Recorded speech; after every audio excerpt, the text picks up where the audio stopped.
дар доираи силсилачорабиниҳо бахшида ба иди байналмилалии наврӯз 2018 дар варзишгоҳи марказии ноҳияи Рашт мусобиқаи бошкӯҳи гӯштини миллӣ баргузор шуд.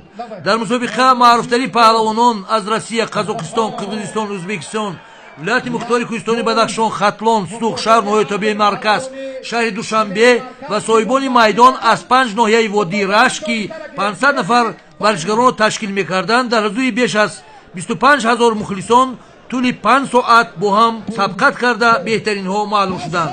дар маросими ибтидои мусобиқа масъулини ҳукумати ҷумҳурии Тоҷикистон, мақомоти иҷрои ҳокимияти давлатии ноҳияи Рашт баргузории ин чорабиниро дар рӯзи таҷлили иди байналмилалии Наврӯз фоли нек арзёбӣ карда, аз дастгириҳои пайвастаи асосгузори усули ваҳдати миллӣ, пешвои миллат, президенти ҷумҳурии Тоҷикистон муҳтарам Эмомалӣ Раҳмон изҳори сипос намуданд. афзуданд ки бо мақсади солимгардонии сокинони ноҳия, равнақи варзиш ва таъмини оммавияти он дар солҳои 2017 ва чанд моҳи 2018 тибқи нақша беш аз 30 майдончаҳои хурду бузург дар маркази ҷамоат ва шаҳракҳо ба истифода дода шуданд. бо сохта шудани иншоотҳои фарҳангиву варзишӣ симои ноҳия рӯз ба рӯз боз ҳам зебо мегардад. минбаъд ҷавонон наврасон бо истифода аз шароити мусоид ба тарбияи ҷисмонӣ ва варзиш машғул мешаванд. ин тадбирҳои муҳим дар идомаи корҳои созандагӣ, бунёдкорӣ ва ҳамчунин қонуни тарбияи ҷисмонӣ ва варзиш амалӣ мегардад. мусобиқаи бошкӯҳи гӯштингирӣ дар ноҳияи Рашт бо қоидаи суннатӣ доир шуда, дар қатори паҳлавони Тоҷикистон ҳамчунин меҳмонон аз дигар ҷумҳуриҳо ҳунарнамоӣ карданд. дар қатори ҷоизаҳои мухталиф ки аз тарафи кумитаи тадорукот пешниҳод шуда буд, ҳамчунин 5 автомашинаи сабукрав гузошта шуд. дар вазни миёна Қандил паҳлавон аз шаҳри Новосибирски, Россия бар ҳамаи ҳарифонаш дастболо шуда, дар сабқати финалӣ бар Ғани паҳлавон аз шаҳри Душанбе ғолиб шуда сазовори аввалин шоҳрҷоиза автомашинаи сабукрав шуд. дар вазни то 100 кило бошад, намояндаи дигари шаҳри Душанбе Сайидҷалол Саидов бар Ғазал паҳлавон аз ноҳияи Ёвон дастболо шуда сазовори дуввумин шоҳрҷоиза автомашинаи сабукрав гардид.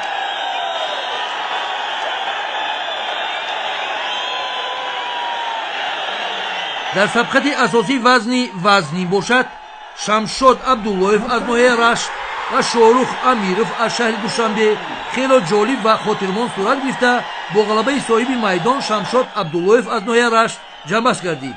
шамшод усулро хело ҳам зебо иҷро карда, боиси кафкубии мухлисони зиёд шуд.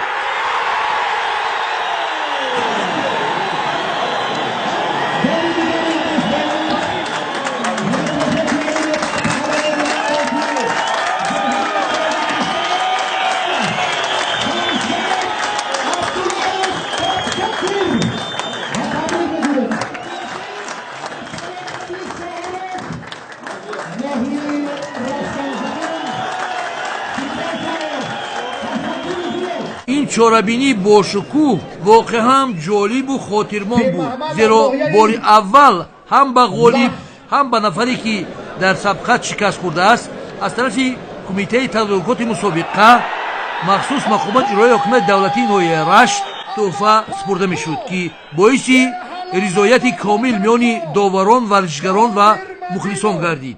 пеш аз ҳама қайд мекунам ки ғамхории пешвои миллат аст ки мо варзишгаро доимо ғамхорӣ мекунанд ки дар анамин наврӯзи хуҷасафай барои варзишгаро гӯштингу бузкашӣ ва анъанаҳои наврӯзиро пешниҳод мегардонанд ва хушбахтона имрӯз ман дар ин ноҳияи Рашт дар ҳузури раиси ноҳия ки сазовори шоҳрҷоизаи автомобил гардидам аз тарафи раиси ноҳияи Рашт мукофот дида шуд. ин маърака бори аввал нест ман иштирок мекунам, бори сеюм аст ки ман дар анамин маърака дар ҳузури анамин раиси ноҳияи Рашт иштирок мекунам. хеле як маъракаи хуб, як маъракаи калон, як маъракаи номдор, ягон варзишгароро ноумед аз ин ноҳия ҳамаи варзишгаро миннатдорӣ мерасонем ба раиси ноҳия ки мо варзишгаро доимо ин қадар қадрдонӣ мегардонанд ва чӣ хеле ки шумо шоҳид будед, имрӯз 2 нафар дар ҳузури мардум мағлуб гардиданд, варзишгарои номӣ буданд, мукофонида шуд. аз тарафи намояндагони ноҳияи ин Рашт як маъракаи хеле хуб, як маъракаи зебо баргузор гардид.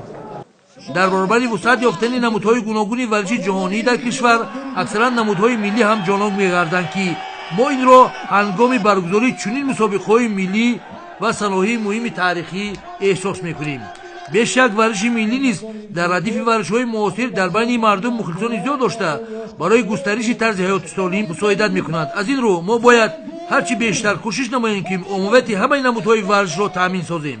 штавре ки таърих гувоҳӣ медиҳад ақли солим дар тани солим аст. тоҷикон аз давраҳои бостонӣ бозиҳои варзиши худро дошта ва онҳоро ҳамчун воситаи тарбияи ҷисмонӣ ва варзиш истифода мебурданд.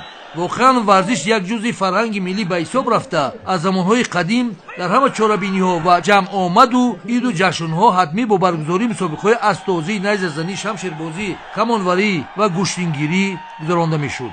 ин намудҳои варзиш ҷавононро ба хотири тавоноии маънавии ҷисмонӣ аз овони хурдсолӣ ва барои иҷрои машқҳои гуногуни варзишӣ омода месохтанд ки чунин анъанаи некиниёгон то замони мо боқӣ мондааст.